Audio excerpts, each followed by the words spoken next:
On the Fresh and Fit stream, do a quick intro for the niggas over on Fresh and Fit. They're probably gonna be like, what the fuck is going on here? Let me know when we're live on Fresh and Fit.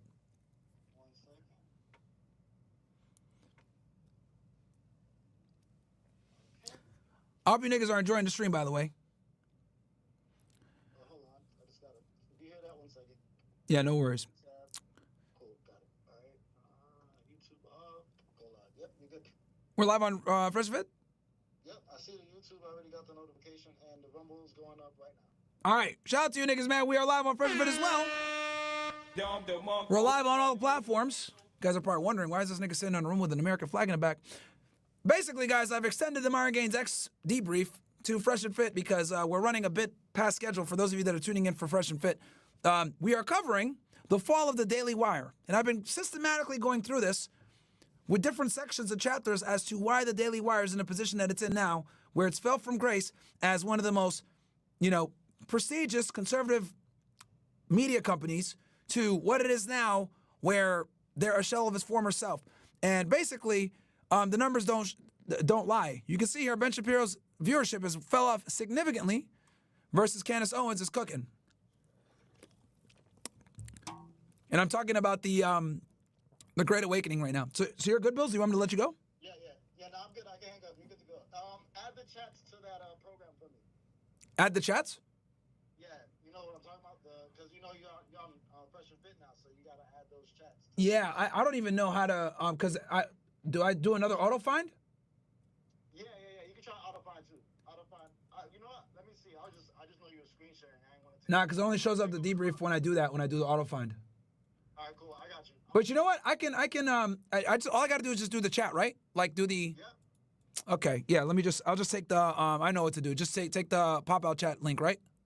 Exactly. Yep. All right. Cool. All right. Let me just. Wait up, chat. I'm gonna go ahead and get the Fresh and Fit niggas here in the chat as well.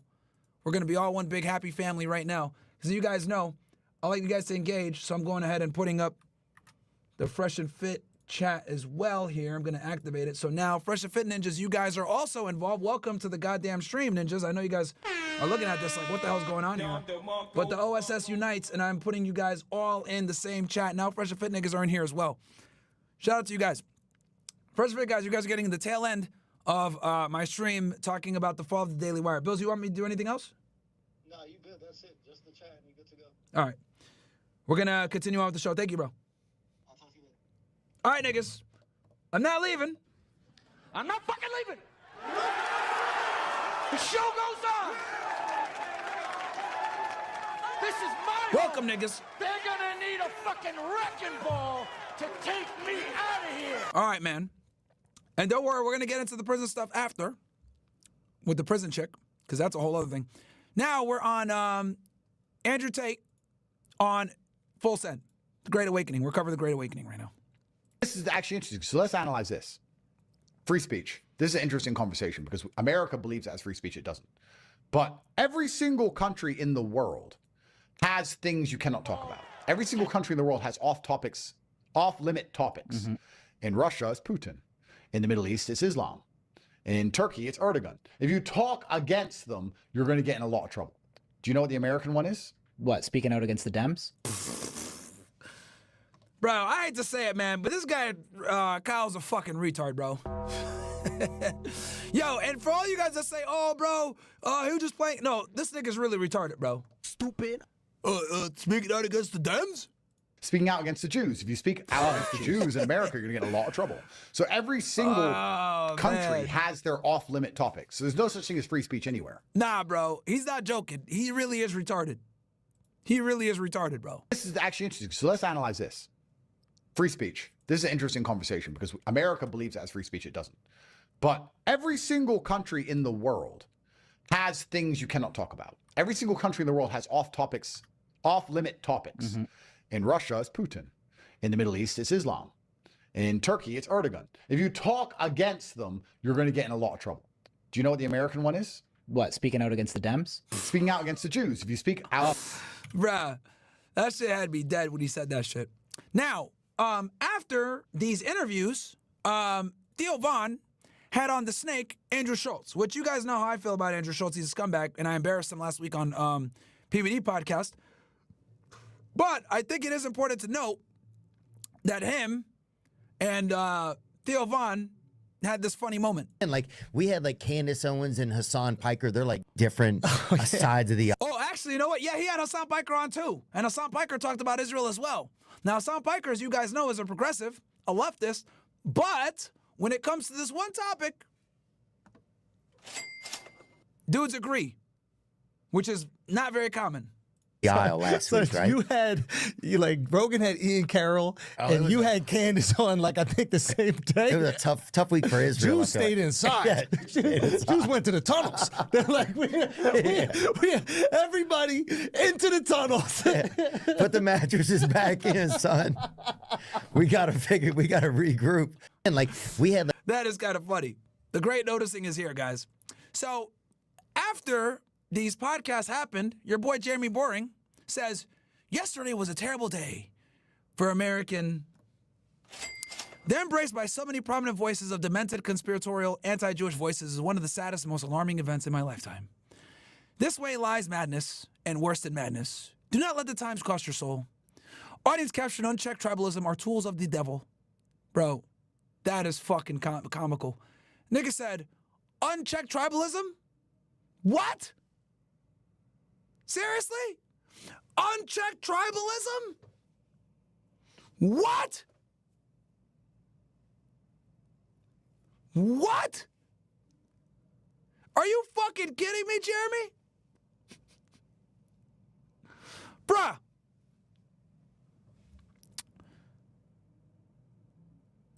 Them boys have the most unchecked tribalism of anyone I've ever seen. They have watchdog groups like the ADL, Media Matters, SPLC, that will literally find people that they don't like and lobby to get them canceled for having views that are critical of Israel. What are you talking about? You fired someone for criticizing the tribe. And the person that made you do it is the leader of the tribe. Are you fucking serious, Jeremy? The lack of awareness to say audience capture and unchecked tribalism are tools of the devil, that is the pot calling the kettle fucking black. Welcome, punch! Incredible that he had the fucking nerve to actually type that out and hit post on his Twitter. No wonder this nigga fucking resigned.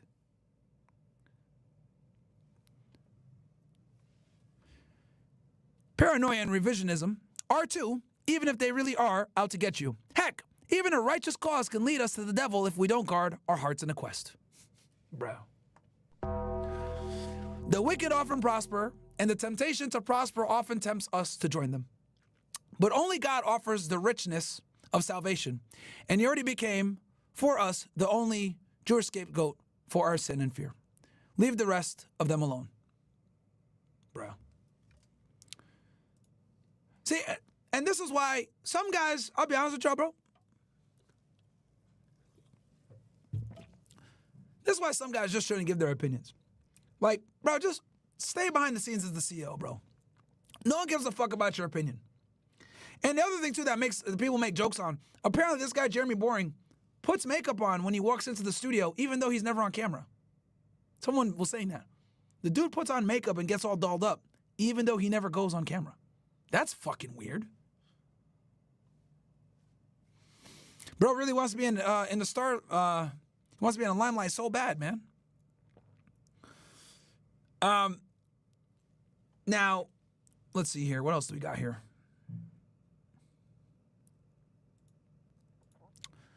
So, let me. And we're finishing up here, guys, and we're gonna be doing the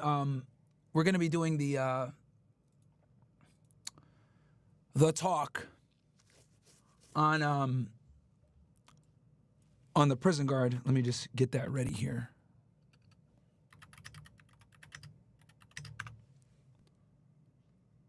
Give me 1 second and just getting this ready for you guys.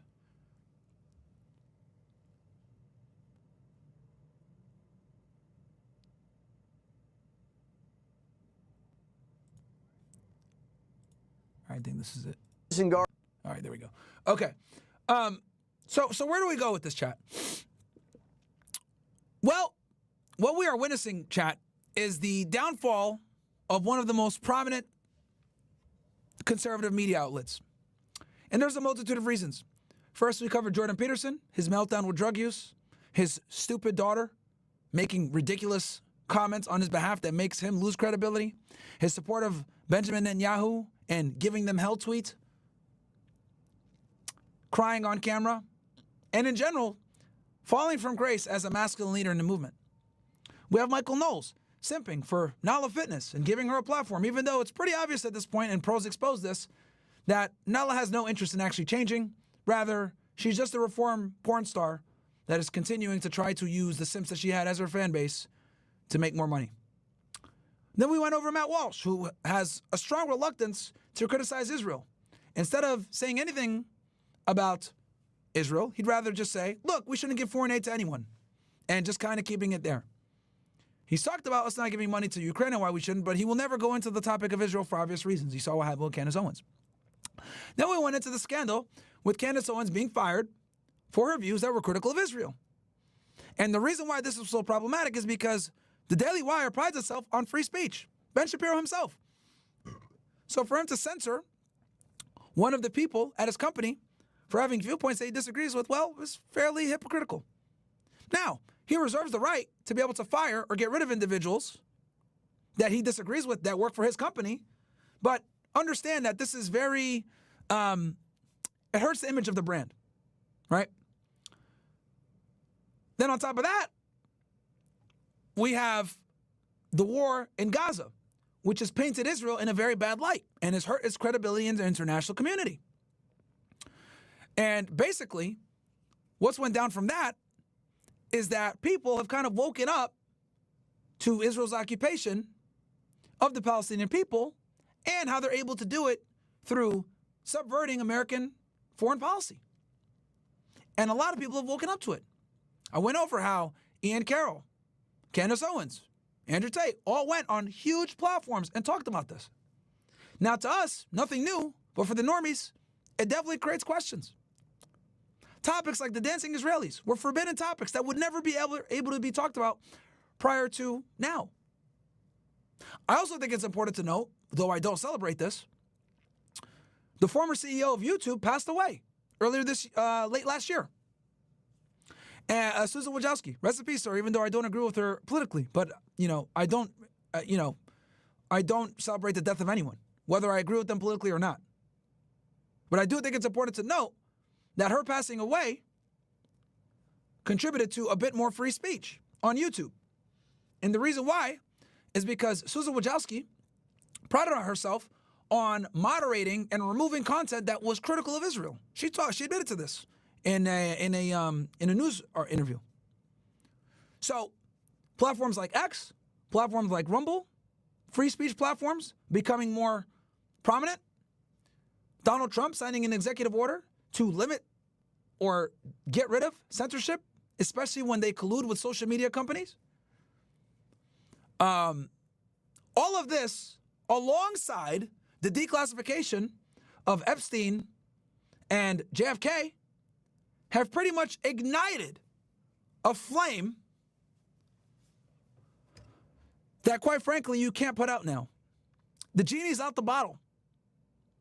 Conspiracy theorists for decades have been ridiculed, made fun of, and insulted for saying that Israel had a hand in the assassination of John F. Kennedy. Well, roughly a week and a half ago, on top of the Ian Carroll interviews and the Candace Owens interviews and the Andrew Tate interviews, which, by the way, again, this JFK stuff did not come out until about last week, the conspiracy theorists were vindicated. Documents came out showing that John F. Kennedy was, in fact, assassinated as a part of a large-scale conspiracy from multiple entities, to include Israel. Documents that were formally classified and or redacted revealed that a CIA officer named James Angleton, who I'll show you guys right now. This is a name you guys need to remember if you want to talk about JFK. This guy right here. James Angleton admitted that he assisted Israel with garnering their nuclear program in secret hearings in the 1970s after John F. Kennedy was killed. These hearings had been classified for decades. No one was able to see these hearings until now, when Trump declassified all of the JFK documents. And what it did was confirm what the conspiracy theorists had said all along. Angleton, who was a high-ranking CIA officer during the Kennedy administration, ended up, when he admitted, that he did assist Israel in getting a nuclear program. Well, why is this problematic? The reason why this is problematic is because John F. Kennedy made it his life mission to ensure that Israel did not get nuclear capabilities. How did he find this out? He found it out through one of his CIA officers who went over to Dimona, tested the soil, and found that there was highly enriched uranium in the soil. At the time, in the 1960s, no one had the ability to refine uranium to that level except for the United States, namely a power plant in Apollo, Pennsylvania called NUMEC, run by a guy named Shapiro. Okay?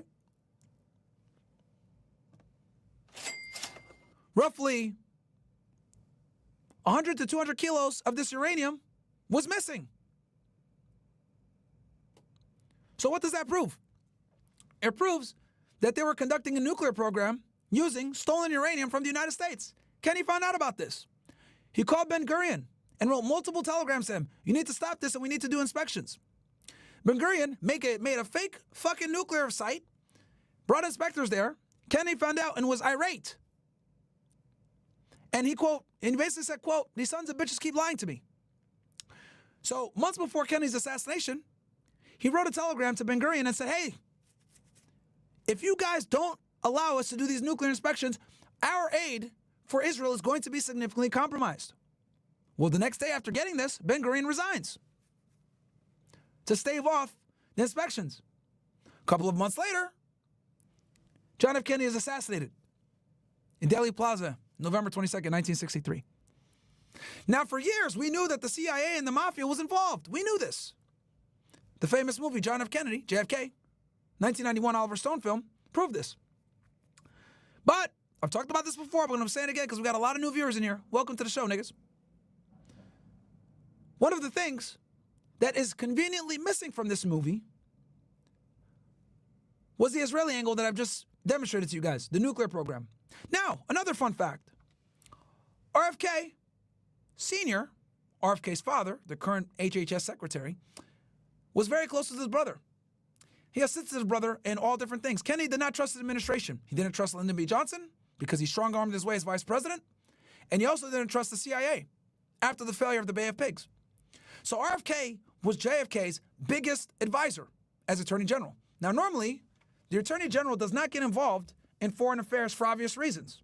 His job is to conduct law enforcement functions in the United States, domestically.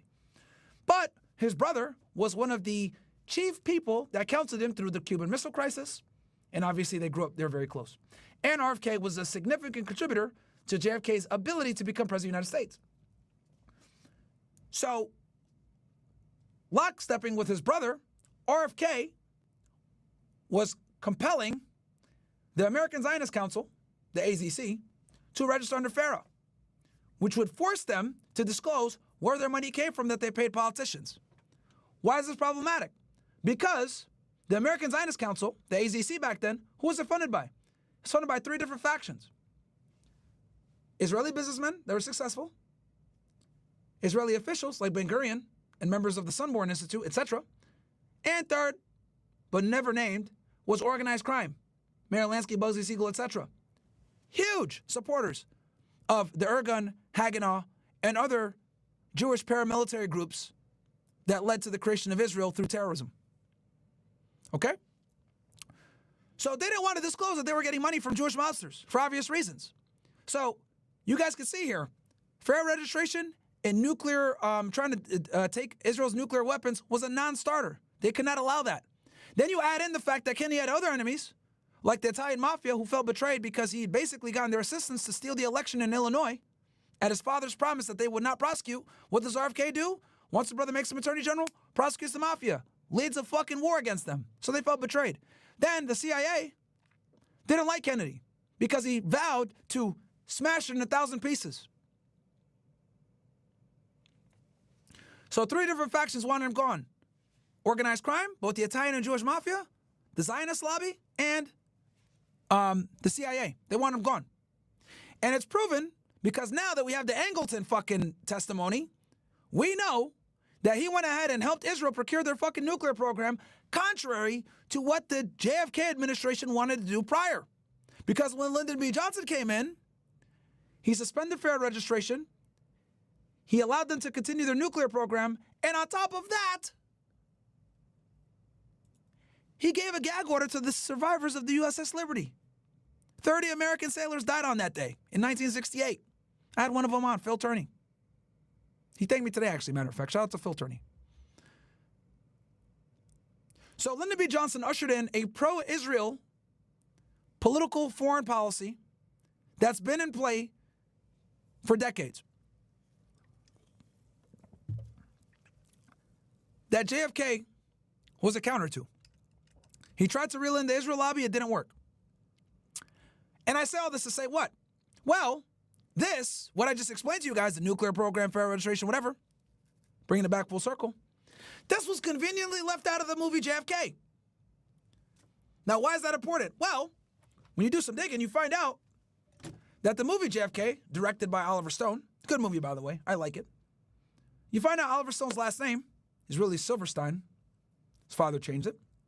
And then you find out the person that funded the movie was a guy named Arnon Milchan. Well, Arnon Milchan, guys, is an Israeli spy that was a part of the Israel nuclear program that was there to ensure that the nuclear program that Israel has is never actually acknowledged. So, I want you guys to piece this all together.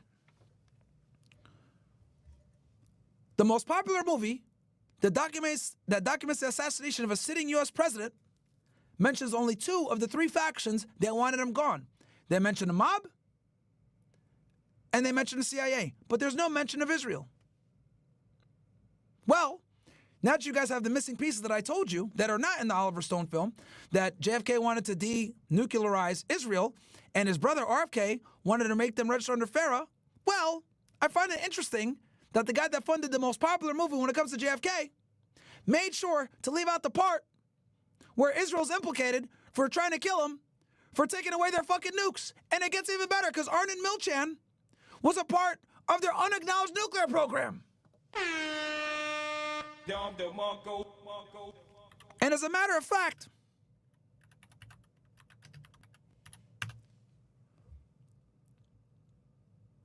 fuck it.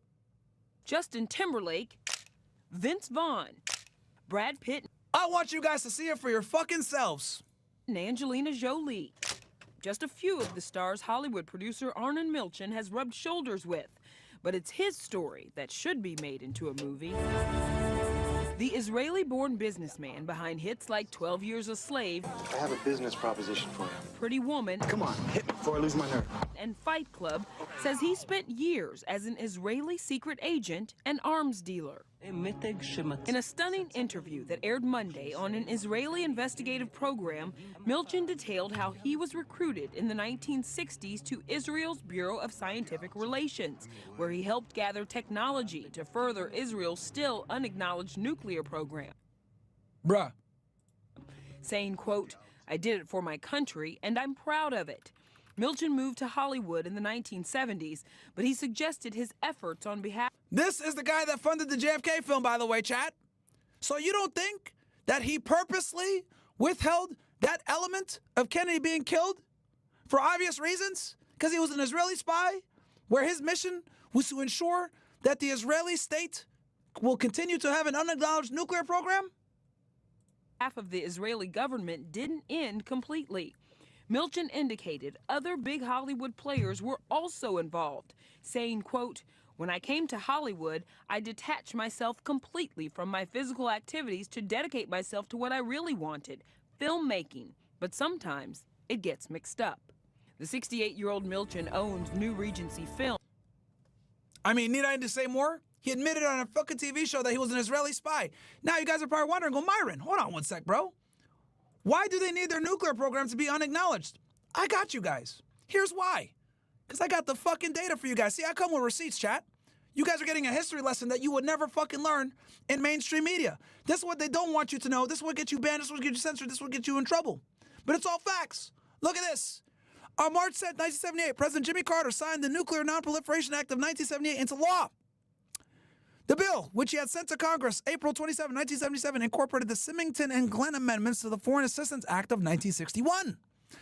The Symington Amendment, which was Section 305 of PL 94-329, the International Security and Arms Export Control Act of 1976, added Section 669 to Chapter 3 of Part 3 of the Foreign Assistance Act of 1961. The amendment barred U.S. economic and military assistance to any country that imported or exported spent nuclear fuel, reprocessing, or uranium enrichment equipment,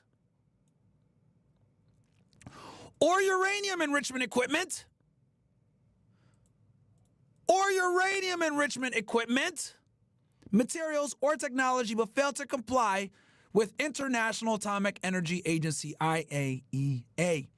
So in plain English, what this means is that if Israel were to publicly acknowledge that they have nuclear capability, especially since they ran illegal uranium enrichment programs in Dimona, they would not be allowed to continue to get foreign aid. Do you see why now they killed John F. Kennedy? Do you see why now an Israeli spy went out of his way to fund a movie on the assassination and purposely left out the nuclear and fair registration angle? I can't believe, and I have to say this right now, but let me tell you guys this. Disclaimer. I would never self-delete. I would never do anything to myself. I have an awesome dog and an awesome girlfriend and a great group of friends. But when you make connections like this, things get dangerous. And as far as I know, I think I'm one of the few people that's made this connection between JFK, his assassination, the movie, the nuclear program, and everything else. Because when you actually read in and look at the research, you realize, holy shit, that's why they kept this away for so long. Because keep in mind, guys, that the JFK documents were classified for a very long time. Another fun fact for you guys. You want to know why they were classified for so long? Not just this nuclear part, but there's another section. Okay? You know what? I think I can show you guys better than I can tell you. So let me find it real quick for you guys. Because the thing is anyone can sit here and talk, right? But very few people can actually just show you guys receipts like I just showed you guys now. So, because I'm a firm believer in seeing is believing. And I think at this point, I think it's better for me to just show you guys what I'm talking about instead of explaining it. That way you guys know that everything here is historically accurate and pretty fucking factual. And this is why most people are scared to have this discussion, because it's irrefutable now at this point that Israel did have a hand in the assassination of John F. Kennedy, as other factions did.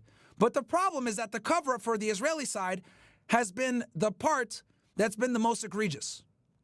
And I will tell you guys why here in a second. I'm going to show you guys a document that came from this declassified section of the JFK files, which have been classified since the fucking 1960s, which normally is unprecedented.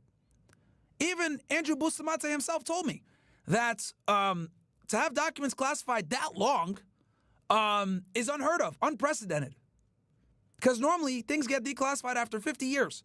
But this declassification has been pushed back several times by different administrations. Hell, Trump should have declassified this stuff back in his first term. But he didn't do it because Mike Pompeo told him not to declassify it. Now, here we go. Look at this. Memorandum, right? See if I can make this a bit bigger here for you ninjas. All right, let me just enlarge it here.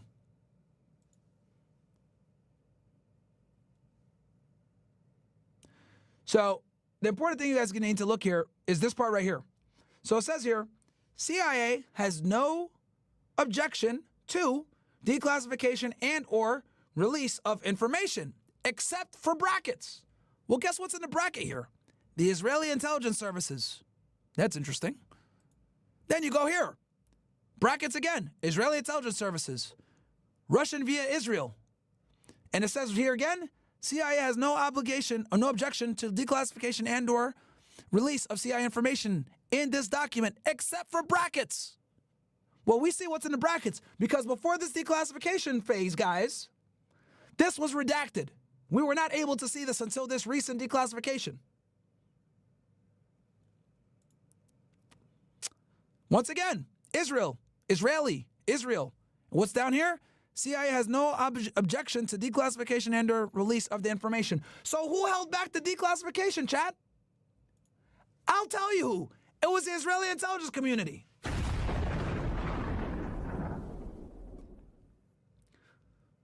So now, all the conspiracy theorists have been vindicated.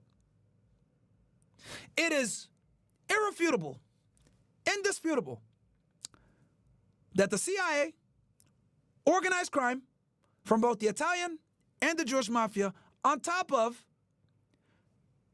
the Israeli intelligence community, whether it be Shin Bet, Mossad, whatever the fuck you want to call it, IDF, Unit 8200, whatever, all the intelligence agency communities were involved in the assassination of a sitting U.S. president.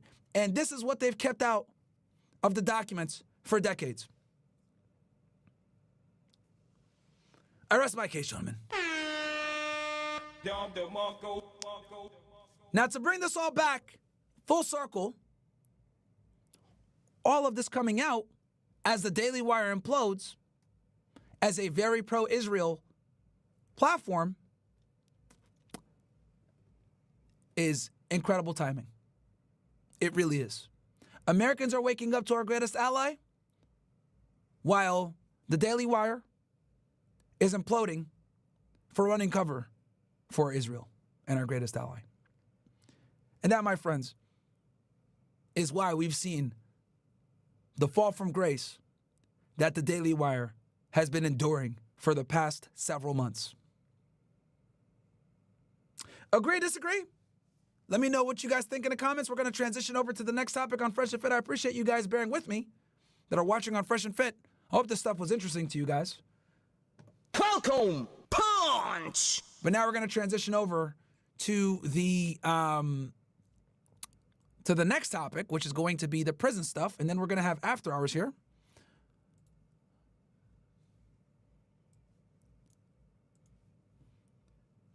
Give me ones if you guys learned something new. I know that was a very long and lengthy monologue, but I think it's important, as we have a lot of new viewers here that might not necessarily understand the complexity of the JFK assassination and Israel's involvement because it's been censored for so long.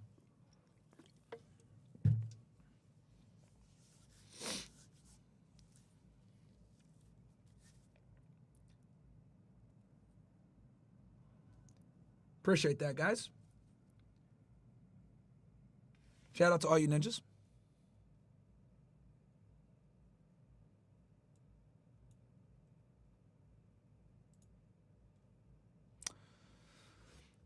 All right. Shout out to all my Fresh and Fit ninjas. We're going to just keep the stream rolling. We're live on Fresh and Fit, Myron Gaines X, etc. I think how many we got total watching? We got a lot of you niggas in here. We got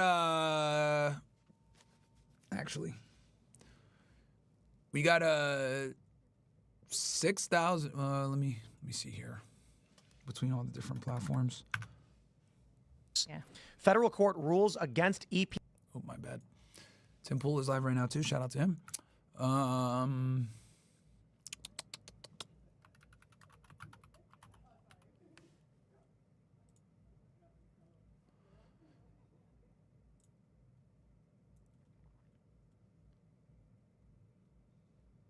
right.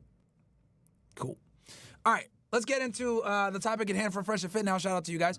We are going to talk about, we're not going to talk about this. So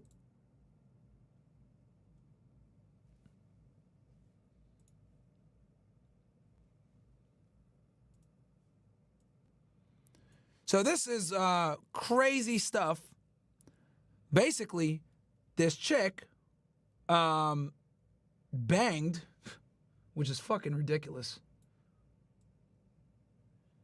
She banged this fucking prison guard in the UK, which is fucking wild. But, I mean, look, are we surprised at this point anymore, guys, with these fucking thotties? It's like, bro, it's like just par for the course nowadays. It's like a meme. So let's go ahead and I'm just adjusting this thing for you guys. All right. Accused of acting quite badly with an inmate. The UK seems to be dealing with a rise in inappropriate interactions between prisoners and their overseers, but we're going to get some insight from an attorney across the pond about what could be leading to an increase in these kinds of incidents, or at least an increase in reporting, as well as how the English justice system deals with these kinds of cases. Welcome to Sidebar, presented by Law and Crime. I'm Jesse Weber. All right, so before we get into this, there's something really exciting that I want to tell you about that's happening here at Law and Crime. We officially launched our new channel, Scandal, which is dedicated to exposing the dark side of fame. Go subscribe to the channel right now to stay up on in Hollywood. Tate, because she is the latest prison official in the UK accused of having some sort of relationship with an inmate. And this time, it allegedly happened at HMP Feltham. This is outside of London. Now, according to reporting from The Sun, prison officials got a tip from another employee at Feltham that Tate was, quote, having an affair and was too close to a prisoner. Now, according to an insider who spoke with The Sun, it was the custodial manager in charge of Tatis's unit who had found out what was allegedly going on and reported it. Now, we don't have a lot of details about what might have happened, but a source did tell The Sun that Tate was, quote, marched to the gates of the jail by security guards, is now under investigation. And this source also indicated that it's unclear if it was a Feltham inmate or if something happened with someone at another jail. Like I said, we don't have a lot of details. But The Sun, this was interesting, The Sun did approach Tate to get her side of the story, but reportedly she replied, I didn't do anything. I don't know what you're talking about. Now, bro, we know you're a thought, man. We have this prison service spokesperson who told The Sun it would be inappropriate to comment on a live police investigation, but the apparent insider told The Sun that officials at prisons all over the UK are cracking down on corruption and investigating claims. And guys, this is the first time like women have had inappropriate relationships with inmates. Like this happens all the fucking time. How many times do we see teachers getting busted for, you know, hooking up with underage fucking students? This has been like a fucking trend recently. I don't know what the hell's going on or what's gotten into these women. But, you know, I do think that feminism absolutely plays a part in this, right? Most men simply don't sexually stimulate or interest most women anymore. So they're doing these unorthodox sexual practices to get that same thrill. That guards, male, female, might be involved in inappropriate, maybe sexual, romantic relationships with inmates, something that is expressly forbidden, actually illegal. Mail on Sunday and the Manchester Evening News reported on the numbers from the Ministry of Justice that over the past 10 years, 121 prison officers were found to have been charged with having inappropriate relationships with inmates. Now, HMP... That's fucking wild. Feltham has two facilities, one for adults and also a youth offenders institution for teens as young as 15. And The Sun reports that Tate had worked in the adult facility, had been with the prison service for about 3 years. Unclear, though, if her alleged misconduct happened at this facility or another one. We're going to talk about it, though. I want to bring on UK criminal litigation solicitor. That's the fancy term they have over there for attorney. Nick Brett, thank you so much for coming on. Really appreciate to talk to you about this. It's quite the case. Yeah, of course. It's quite the case from our vantage point. It certainly seems that you are seeing more and more female prison guards or officials getting caught up in these supposed trysts or inappropriate relationships with the men they're supposed to be overseeing. The Mirror reported in January that over 40 female prison officers have been fired over the last 4 years after illicit relationships were uncovered. We've reported on several of them this year. Is this an uptick? I mean, why are we seeing this? Well, it's difficult to say. I mean, obviously, it's important to start with the fact that the Tate investigation... All right, let's see what he has to say, and then we're going to give you guys a real reason. ...is just an investigation. As I understand it, she's been suspended from her employment and the police are investigating. There was a high-profile case of a female prison officer from Wandsworth, which is an adult prison in central London, where there were remand prisoners.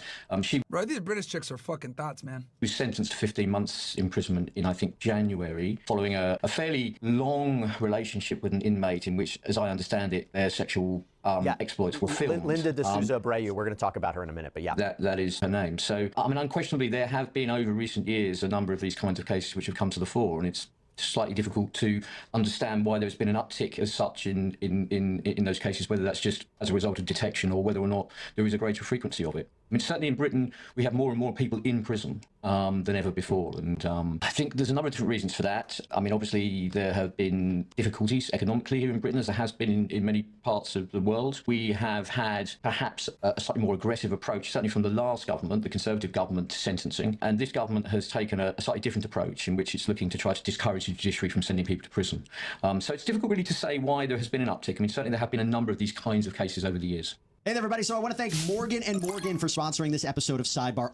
A lot, which is some submitting your engaged in inappropriate relationships right up to more serious corruption and fraudulent misconduct in public office. The investigation will involve probably the arrest of the prison officer in question. She will be questioned by the police. Police will then consult, no doubt, with what relevant CCTV footage in the institution and speak to appropriate witnesses, potentially other inmates, to see whether or not they have seen anything, and then they will conclude whether or not there is an evidential basis to prosecute, and if so, whether it's in the public interest to prosecute, which it almost certainly would be in the circumstances.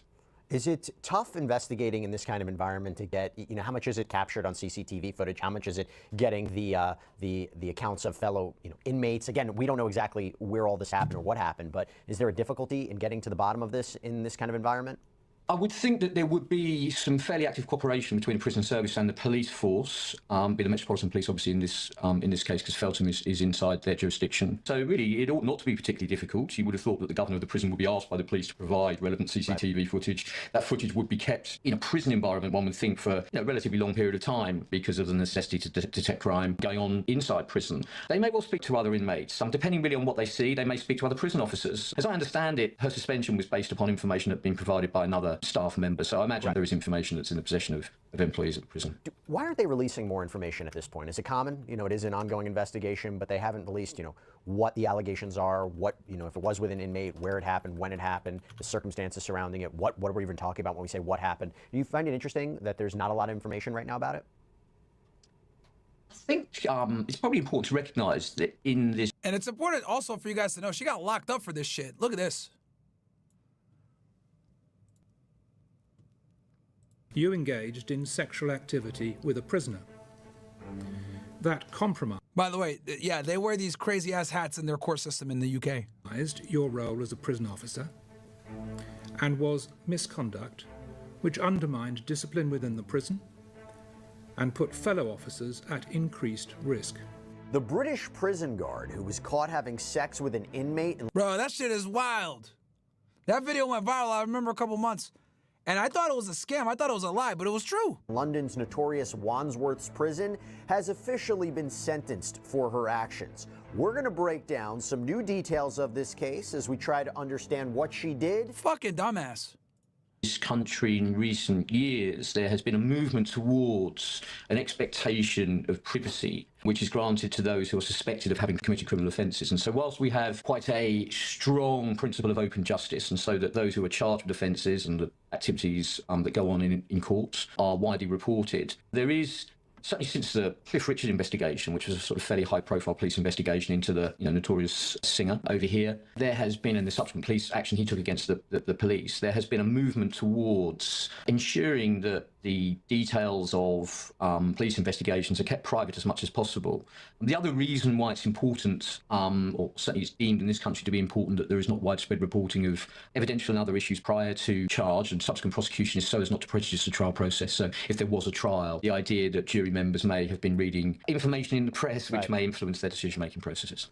I'm curious your perspective on this. So Kevin Moore, this retired detective chief superintendent, former head of the criminal investigation department at Sussex Police, told the Mirror, whilst it may not be politically correct to say so nowadays, these statistics do beg the question as to why we have female prison officers in male prisons and vice versa. To my mind, most of these illicit relationships could be prevented straight away if we only had male officers in male prisons and female officers in female prisons. What are your thoughts on that?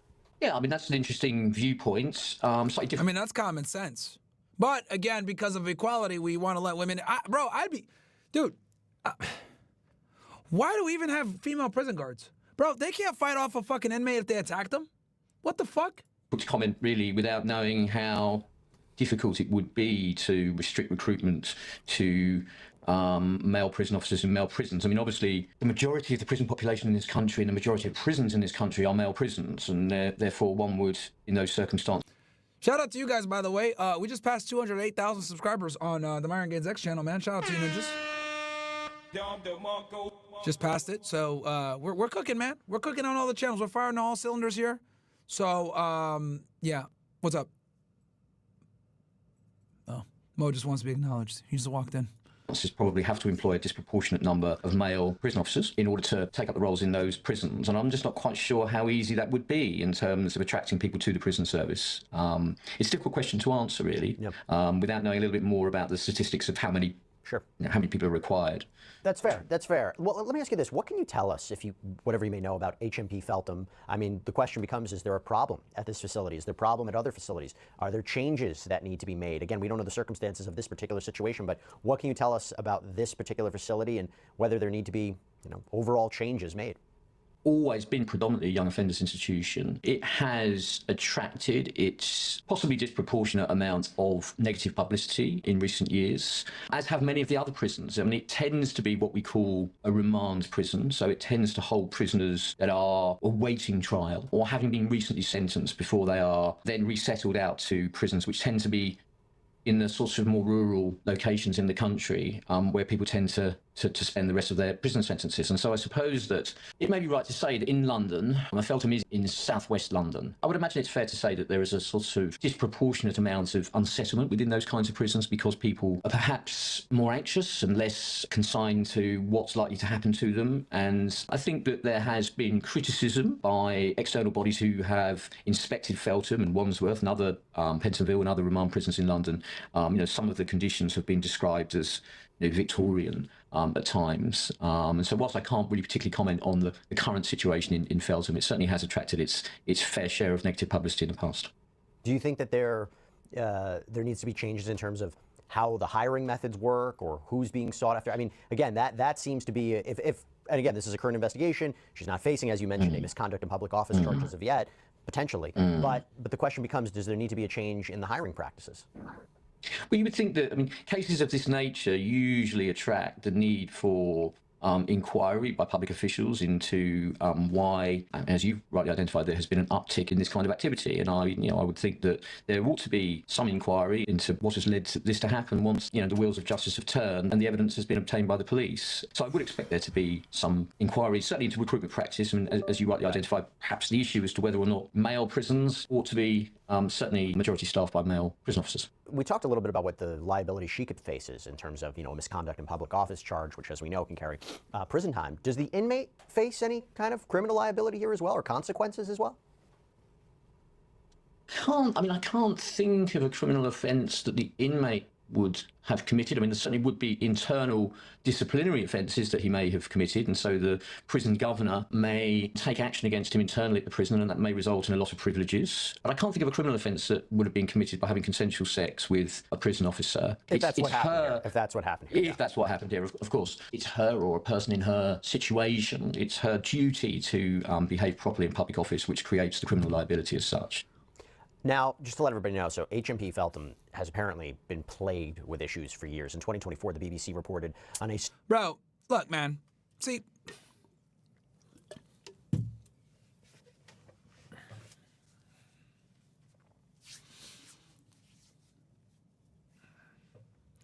These idiots are too fucking pussy to tell you guys what the fuck it really is. Here's the reason why this dumbass bitch decided to fucking go ahead and have sex with an inmate. We don't penalize hoes anymore. That's the fucking truth, guys. That's the main issue here. Niggas want to sit here and talk about, oh yeah, well, this has kind of been an uptick going on, and we don't really know, and bro, there's a public fucking emergency. Shameless plug. I talk about this in my book, Why Women Deserve Less. Okay? It's a short book, less than 100 pages, because women obviously deserve less. But the point I'm trying to make is simply this, guys. All right? The reason why you guys have seen an uptick in female prison guards having sex with inmates, or female teachers having sex with underage young males, and doing all the other fuck shit that they do, is because this is a part of a larger problem. And that larger problem is simply this. We've removed the institution of shame, remove the institution of religion, we remove the institution of the nuclear family, and we've removed the institution of common fucking decency. When you remove these things, what you allow is what I call a deregulated sexual marketplace. A deregulated sexual marketplace, guys, which is what we have now, is basically the concept where, as long as you have two adults of age, which these bitches can't even figure that part out, right? You can basically hook up with whoever you want. Man on man, woman on man, man, man, woman, woman, woman, woman, man, man, whatever the fuck. All right? And what ends up happening when you have a deregulated sexual marketplace is you allow hypergamy to flourish. What is hypergamy? Hypergamy is the practice of dating and or marrying someone who is, how do I say this? Someone who is higher status than you, makes more money than you, okay? Women do this. This is their biological imperative. Their biological imperative is to get with the man that could provide them the most value. But we run into an issue, all right? And I talked about this a little bit yesterday with feminism, but what it used to be was a woman, if she wasn't a 304, she would basically be able to be assured that she can go ahead and find a man that would take care of her and provide for her. Now, is this man attractive? Is he tall? Is he charming? Is he handsome? Probably not. He was probably a regular ass dude that had a factory job that could support her, 2 kids, and have the nuclear family. This was the golden age of the United States in the 40s, 50s, and 60s. But this has pretty much evaporated thanks to feminism coming in and doubling the workforce and wages and inflation, all the other economical things that have basically destroyed this institution. But feminism is a silent destroyer of these things. Now, when you deregulate the sexual marketplace and you allow women to pick who they want to hook up with, etc., what ends up happening is women have a mating strategy that a lot of times doesn't serve them for the long term. When a woman is at her peak and she's attractive and hot, what does she do? Well, she's looking more for excitement. She's more spontaneous. She's looking for the bad boy, okay? And this methodology of mate selection was popularized by several prominent feminists. And before we even, fuck it.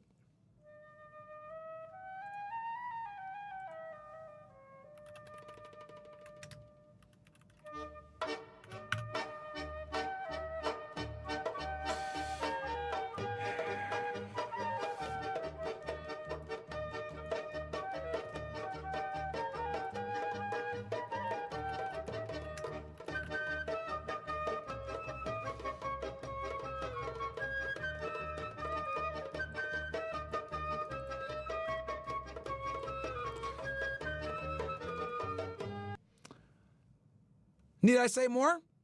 Anyway, this style of feminism, which encourages women to use their prime years to hook up with the bad boys while staving off the nice guy, has been extremely popular over the past several decades, okay? And basically, and Sheryl Sandberg is the one that kind of coined this, right? Saying, oh yeah, pick the bad boys when you're young and hot and then go ahead and find, the nice guy later on in life when you're ready to settle down.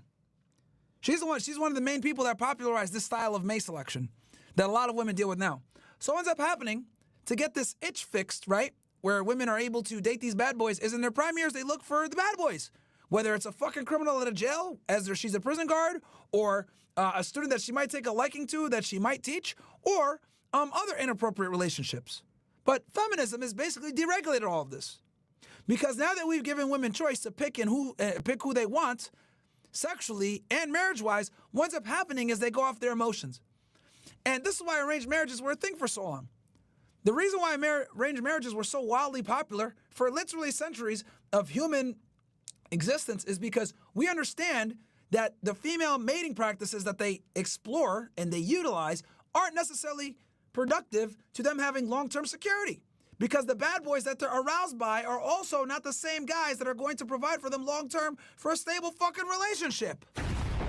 Bomb drop, yeah, that's how it fucking goes. You want to get with the commitment-full bad boy who's tall and good-looking? Well, there's a bunch of other women chasing him, and he's more than likely not going to want to commit to your dumbass. Why? Because since you live in a deregulated sexual marketplace and men are struggling to get women when a guy is able to actually be able to have the sexual market value to get a bunch of women, guess what he does?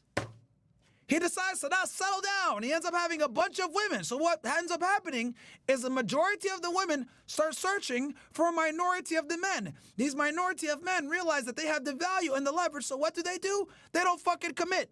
Then these dumbass bitches go on fucking TikTok wondering why they can't find a fucking guy and why are men not committing and all this other shit. But they don't realize that what they've inadvertently done through feminism and idiots like Sheryl Sandberg, etc., right? These idiots, Gloria Steinem and Sheryl Sandberg, who quite literally are some of the biggest fucking contributors to modern feminism as we fucking see it today. What they did not foresee was that when you give women this enormous amount of responsibility and power to pick their mate, guess what happens? Hypergamy prevails. And when hypergamy prevails, only a small percentage of men are deemed for them, in their eyes, or worthy, and a majority of the other men are left out. This is why, since the beginning of time, 40% of men, only 40% of men since the beginning of time have been able to procreate, whereas 90% of women have been able to procreate. And this has been how it's been since the beginning of time. Before inventions, before technology, it's just human natural selection. When you leave women to their own devices, they go for the best that they can. But unfortunately, most women don't qualify for the best that they can. They might get them for a night, they might get them for a week, they might get them for a month, they might get them for a year. But they typically can't secure the guy long fucking term. Because when men have options, what do? They explore those options. Ta-da! And it's because it is so fucking difficult for men to get sexual access. So when a man is able to get sexual access, guess what he does? He goes crazy. Let's go ahead and go into a dream scenario. Many of you are familiar with this analogy. I might even use it tonight, but who fucking knows? But there's a fucking candy store. Yeah, we're going there, niggas. There's a candy store, right? In this candy store, women are allowed to enter at 18 years old, and they can have as much candy as they want, and they can stay in the candy store as long as they fucking want.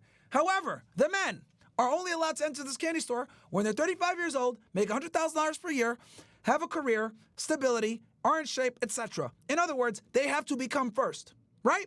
So, interestingly enough, the store, allowing the women in, there's a big fucking line of guys waiting to get in. Because these niggas gotta wait 18, 17 years to get in. Meanwhile, the women are allowed to get in at 18 years old. So what ends up happening is, every year, 3 to 4 of the men that fulfill these requirements are allowed to enter the candy store. When those guys get into the candy store, guess what happens? They go fucking nuts. They're swinging from the rafters. They're eating every single piece of candy they can fucking get. They're eating Tootsie Rolls that some bitch dropped on the floor 10 years ago. They're fucking eating candy corn, all the disgusting candy that you don't like, right? Candy corn, Tootsie Rolls, etc. These weird fucking candies from like the 20s and shit, right? They're eating all this shit. And the women are looking at them like, bro, what the fuck is wrong with you, man? Like, dude, bro, chill. Like, relax. Why are you eating all this goddamn candy? And meanwhile, where they're going crazy, eating all this candy, swinging from the rafters and going nuts, the dudes that are outside waiting, they're 17 years to get into the fucking candy store, they're cheering them on. Yeah, woo, go nuts in there. Eat all that fucking candy. How does it taste, man? Let me know. Woo, cheering them on. The women are looking at the men fucking puzzled. Dude, take it easy. Why are you fucking going crazy like this? Like, slow down a bit. And one of the guys that busted ass to get into that fucking candy store, the top guy that made it in, after waiting 17 years, he looks at the girl and says, hey, shut the fuck up. You can't tell me how many pieces of candy to eat when I had to work my ass to get in here and your dumb ass got in for free. And that, my friends, symbolizes the fucking dating marketplace. Men have to fight tooth and fucking nail to get into the candy store and be able to enjoy a fraction of the power and leverage that women do. So when men are able to get in, and they have to get in through merit, and so few of them are able to get in, and they have a fucking candy store, you really think that they're gonna sit there and pick their favorite candy? No, they're gonna eat all the candy they can. Because they have to bust their asses to get in there. Women, however, don't respect it. Because they just got in for existing. You know, they start to go ahead and pick the aisles that they like. Some bitches like chocolate, some bitches like gummy candy, some bitches like fucking candy corn, some girls like Tootsie Rolls. Who knows? They start to stay in the aisles that they liked. But the men are going crazy and traveling all the different aisles. And the women ask them, why can't you just stay in one aisle? Shut up, bitch. You don't have to pay the fucking fee I had to pay to get in this goddamn candy store. I eat as much candy as I want. Rightfully so. That's how it should be. Because men are self-made fucking millionaires. Women, on the other hand, are trust fund babies. So I'll be fucking damned if a trust fund baby is going to tell me how to spend my money that I have to work for. Which is what? The ability to hook up with as many women as they want. Now, again, some of you guys might get mad at me, you Tradcons that are watching right now, Ben Shapiro fans. Man, you're pushing degeneracy. Yeah. No, I'm just pushing natural selection. That's how it goes. I tell guys, you want to be monogamous, you took the God pill, you're a devout Christian, a devout Muslim, whatever it may be, fine. Exercise your monogamy. Be dutiful to your wife. Take care of your family. I'm not saying not to do that. But what I am saying is I want it to be your fucking choice. The problem with these cuck-servatives is they just try to sit there and make their necessity a virtue. The reality is a lot of these fucking tradcons can't attract women. They got their wife by the skin of their fucking teeth. She might not respect him, she might not like him, etc. I want it to be a choice that you make, not that she makes. I want you guys to be monogamous and do what the fuck you want to do because you want to do it, not because your fucking wife bullies you into submission, which is where 90% of you fucking tradcons actually are. Your wife wears the pants, she bosses you around, and she tells you what to do. That's what I don't want. I tell you guys to keep your sexual market value high, so you choose what you want to do. You want to be polygamous? Cool. You want to be monogamous? Cool. But the point is I want you guys to do it. So at the end of the day, anyone that complains and says, man, you push degeneracy. No, motherfucker. I push supremacy. And I want the man to be the supreme one. That's the only way women get in fucking line, man.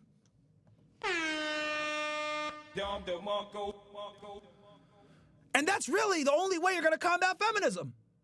That's really the only way you're going to combat it. Women have all the power and leverage now.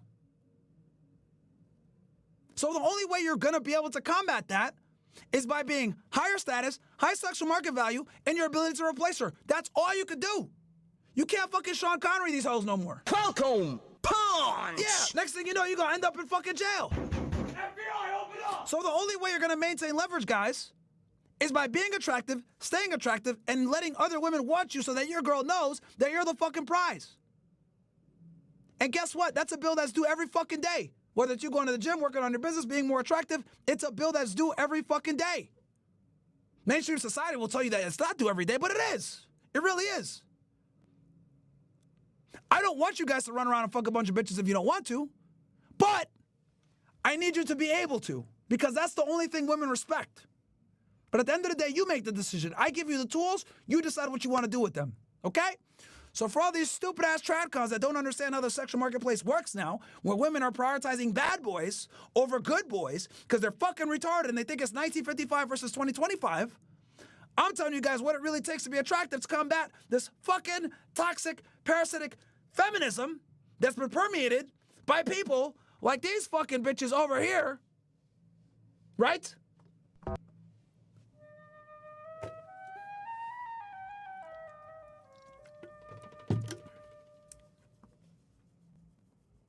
So you choose what you want to do.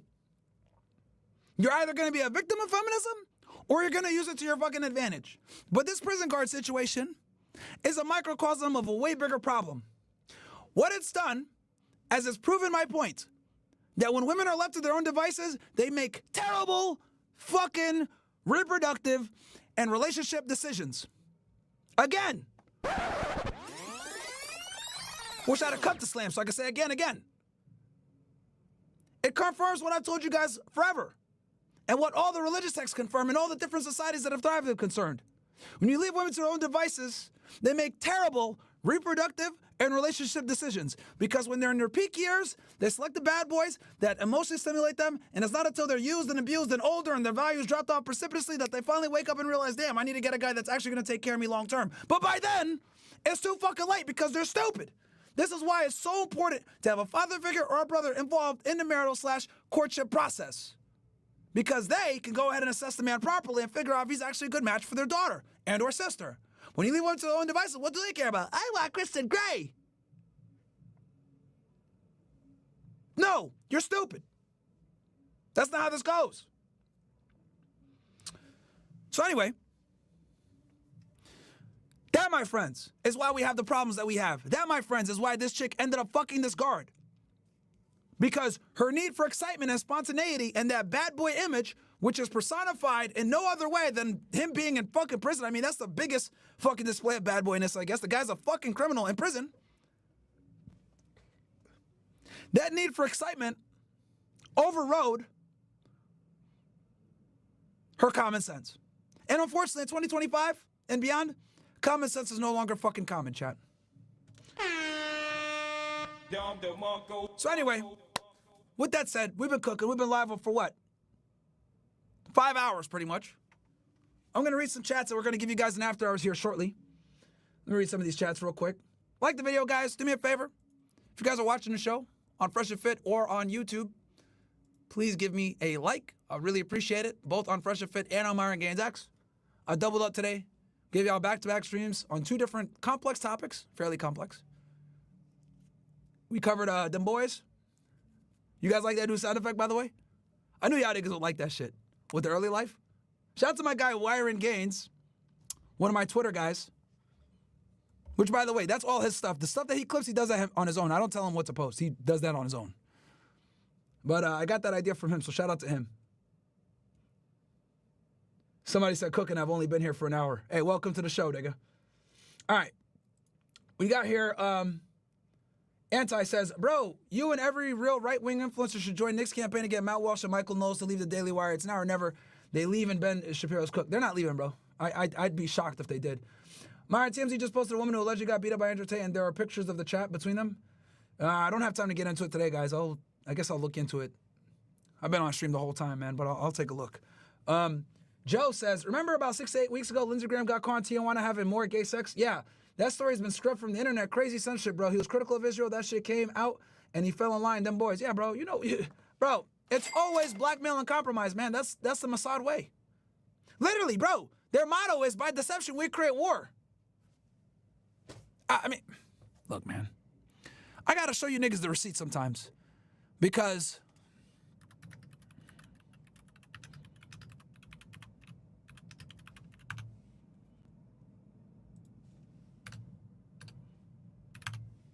false flags is a big strategy for the Mossad, man.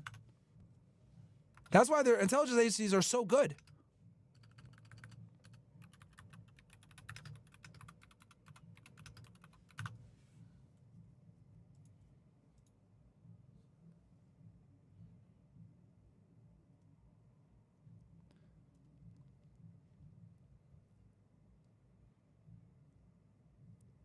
All right.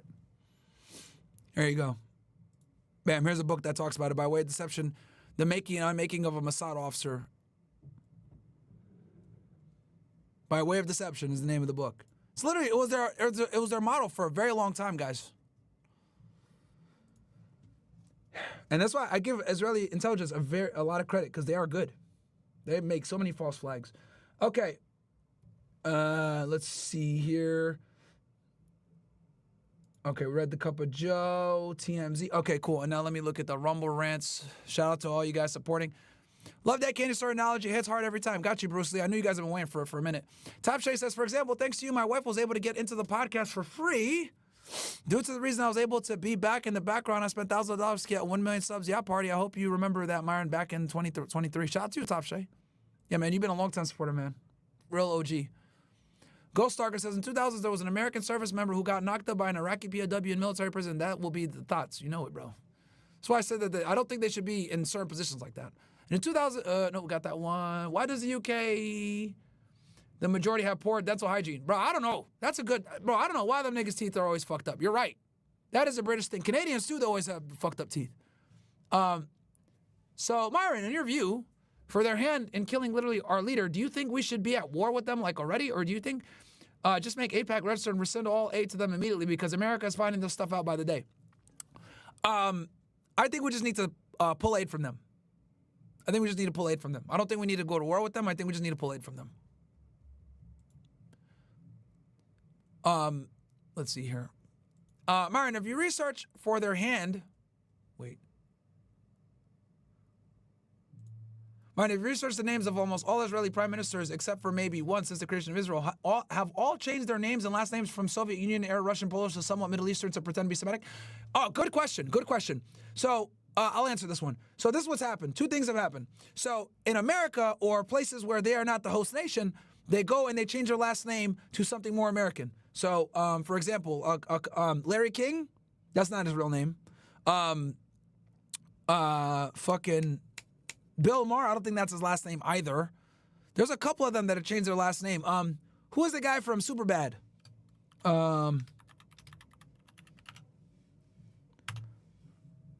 Jonah Hill, he changed his last name.